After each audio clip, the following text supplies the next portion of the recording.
আমার নাম প্রিয়াঙ্কা আক্তার। ছোট থেকে মা সব সময় আমার কানের পেছনে কালি লাগিয়ে দিত যাতে করে নজর না লাগে। আমি কখনো আমার চুল স্টাইল করে কাটতে পারতাম না, বাবা খুব বকা দিতেন, যার কারণে আমার চুলগুলো কোমর ছাড়িয়ে গেছে। আমার মা প্রত্যেকদিন রাতে ঘুমানোর আগে আমার চুলে তেল দিয়ে দিত। আমার গায়ের রং ফর্সা, আমার হাইট 5 ফুট। ছোট থেকে আমার মামি বলতো যে তার বড় ছেলের বউ বানাবে আমাকে। তার বড় ছেলে মানে আমার মামাতো ভাই, সবসময় ভাইয়ের চোখেই দেখি, তাই ওইসব কথা সবসময় আমার মা মজা ভাবতেন। এবার আমি কলেজে উঠেছি, মামি একদিন আমাদের বাসায় আসলেন, তাও আবার মিষ্টি নিয়ে। পরে আমি শুনতে পেরেছিলাম যে তার ছেলের জন্য প্রস্তাব নিয়ে এসেছে। আমার বাবা সোজা সাপটা মানুষ, তিনি সরাসরি বলে দেন যে তার ছেলের সাথে আমাকে বিয়ে দিবে না, আমি আরো পড়াশোনা করব, তারপর তারা অন্য জায়গায় বিয়ে দিবে। তারা চাচ্ছেন না আত্মীয়দের মধ্যে সম্পর্ক করতে। যে জায়গায় বাবা কথা বলেছে সে জায়গায় মা কোনো কিছুই বলতে পারে না, তাই মাও বাবার কথায় একমত জানালেন। এতে করে মামি প্রচুর অপমানিত বোধ করে এবং সেখান থেকে তার মিষ্টি নিয়ে চলে যায়। কলেজ থেকে আসার পর মায়ের মুখে আমি শুনতে পেলাম যে তার বড় ছেলের জন্য আমার প্রস্তাব নিয়ে এসেছিল মামি, আর বাবা তাতে না করে দিয়েছে। আমি মনে মনে খুব খুশি হয়েছিলাম। প্রথম কথা হচ্ছে তার ছেলেকে আমি ভাই ডাকি,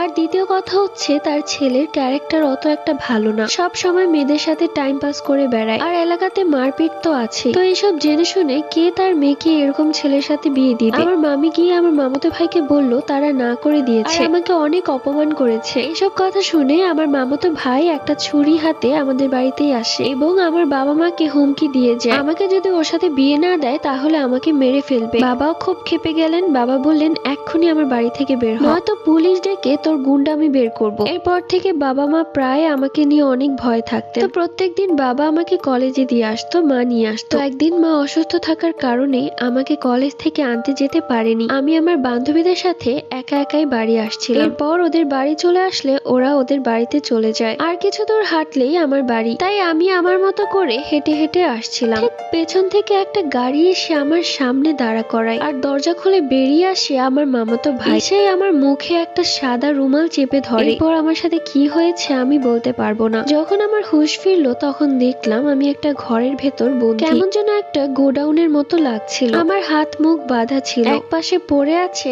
আমার কলেজের ব্যাগটা। আমি চিৎকার করার চেষ্টা করলেও ব্যর্থ হলাম, কেননা মুখ বাঁধা ছিল। কিছুক্ষণ বাদে দরজা খুলে এই রুমে আসলো আমার মামাতো ভাই। ওকে দেখে আমার প্রচুর রাগ হলো, কি পরিমাণ খারাপ হলে এরকম একটা কাজ করতে পারে। এরপর ও আমার মুখ খুলে দিল। আমি চিৎকার করে বললাম বাড়ি যাব। পার্ট 2 লাগবে? কমেন্ট করে জানাও।